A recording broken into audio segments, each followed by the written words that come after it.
Assalamualaikum. Ini adalah ritual acara Kanduri Blang.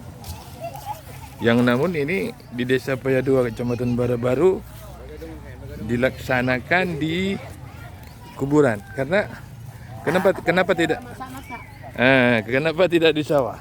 Karena memang secara turun temurun di Desa Payadua, upacara Kanduri Blang ini dilaksanakan di kuburan, bukan di blang atau sawah, sebagaimana tradisi yang diselenggarakan di tempat lain.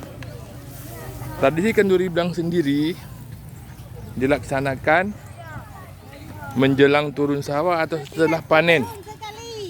Nah, untuk Banda Baru ya dilaksanakan setiap setahun sekali untuk semua.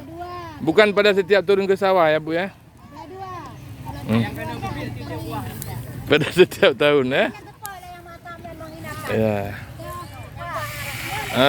Acara ini dilaksanakan sebagai bentuk kenduri yang kemudian dari makanannya disedekahkan kepada anak yatim, fakir miskin, dan semua yang hadir. Acara Kanduri Blang memang dilaksanakan di hampir seluruh kampung di Aceh. Namun setiap kampung berbeda-beda proses pelaksanaannya, sebagaimana yang terjadi di Payadua ini. Payadua, Kecamatan Banda Baru, Kanduri Blang telah dilaksanakan bertahun-tahun dan dilakukan di kuburan. Tidak tahu mengapa sebabnya, tapi itulah pelaksanaan dari Kanduri Blang ini dilaksanakan di sini. Dan bagi yang belum tahu dan belum paham Kanduri Blang, kenapa masakannya begitu banyak?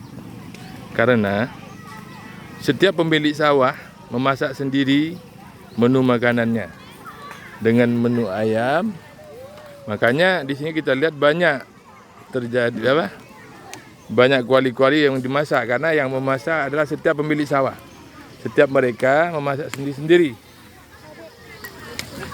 Jadi menu makanan Kanduri Blang itu dimasak sendiri setiap pemilik sawah dalam desa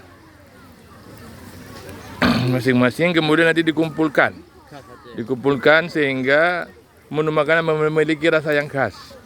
Nah, semua masing-masing tungku ini nanti disatukan, kemudian baru dibagikan. Dan saat ini juga sedang dilaksanakan proses doa di tempat yang lain di sekitar kuburan ini juga. Dan dilaksanakan doa bersama demi kemaslahatan bersama. Oke, assalamualaikum warahmatullahi wabarakatuh.